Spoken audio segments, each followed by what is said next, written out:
ಕಾಂಗ್ರೆಸ್ ಸರ್ಕಾರಕ್ಕೆ ಮತ್ತೊಂದು big shock ಎದುರಾಗಿದೆ. ರಾಜ್ಯ ಸರ್ಕಾರದ ವಿರುದ್ಧ ಮತ್ತೊಂದು ದೊಡ್ಡ ಆರೋಪ ಕೇಳಿಬರ್ತಾ ಇದೆ. ಯಾವುದೇ ಕೆಲಸ ಆಗಬೇಕು ಅಂದ್ರೆ ಕಮಿಷನ್ ಕೊಡಬೇಕಿರೋದು ಫಿಕ್ಸ್ ಅಂತೆ.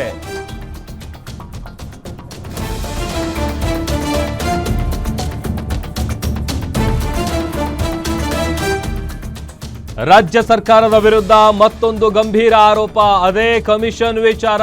ಯಾವುದೇ ಕೆಲಸ ಕಾರ್ಯಗಳಾಗಬೇಕು ಅಂದ್ರೆ ಕಮಿಷನ್ ಕೊಡಲೇಬೇಕು. ಗುತ್ತಿಗೆದಾರರ ಸಂಘದಿಂದಲೇ ಬಹುದೊಡ್ಡ ಆರೋಪ ಕೇಳಿಬರ್ತಾ ಇದೆ. ಗುತ್ತಿಗೆದಾರರಿಗೆ 38,000 ಕೋಟಿ ಬಾಕಿ ಇದೆ. ಕಳೆದ ಸರ್ಕಾರಕ್ಕಿಂತ ಹೆಚ್ಚಿನ ಪರ್ಸೆಂಟೇಜ್ ಈ ಸರ್ಕಾರದಲ್ಲಿದೆ. ಹಿಂದೆ ಬಿಜೆಪಿ ಆಡಳಿತದಲ್ಲಿದ್ದಂಥ ಸಂದರ್ಭದಲ್ಲಿ 40%, 60% ಈ ಥರದ್ದೆಲ್ಲ ಒಂದಷ್ಟು ಪರ್ಸೆಂಟೇಜ್ ಲೆಕ್ಕಾಚಾರಗಳು ಸಿಕ್ಕಾಪಟ್ಟೆ ಸದ್ದು ಮಾಡಿತ್ತು. ಈಗ ಕಳೆದ ಸರ್ಕಾರಕ್ಕಿಂತ ಹೆಚ್ಚಿನ ಪರ್ಸೆಂಟೇಜ್ ಈ ಸರ್ಕಾರದಲ್ಲಿದೆ. ಹಣ ಬಿಡುಗಡೆ ಮಾಡುವಲ್ಲಿ ಪರ್ಸೆಂಟೇಜ್ ಜಾಸ್ತಿ ಇದೆ. ಮಾರ್ಚ್ 5ಕ್ಕೆ ರಾಜ್ಯಾದ್ಯಂತ ಕೆಲಸವನ್ನ ಸ್ಥಗಿತಗೊಳಿಸಿ ಮುಷ್ಕರವನ್ನ ನಡೆಸ್ತೀವಿ.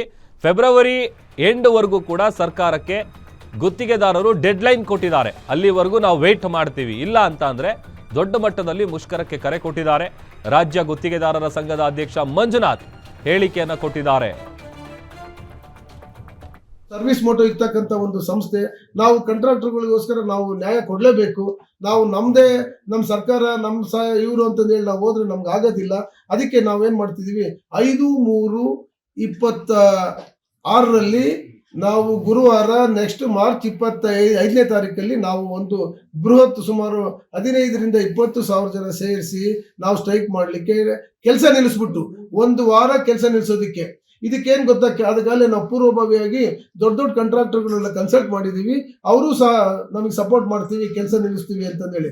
ನಮ್ಮ ಸಣ್ಣರಿಗೆ ಸಣ್ಣ ಮಟ್ಟದ ಸಮಸ್ಯೆ, ದೊಡ್ಡವರಿಗೆ ದೊಡ್ಡ ಮಟ್ಟದ ಸಮಸ್ಯೆ.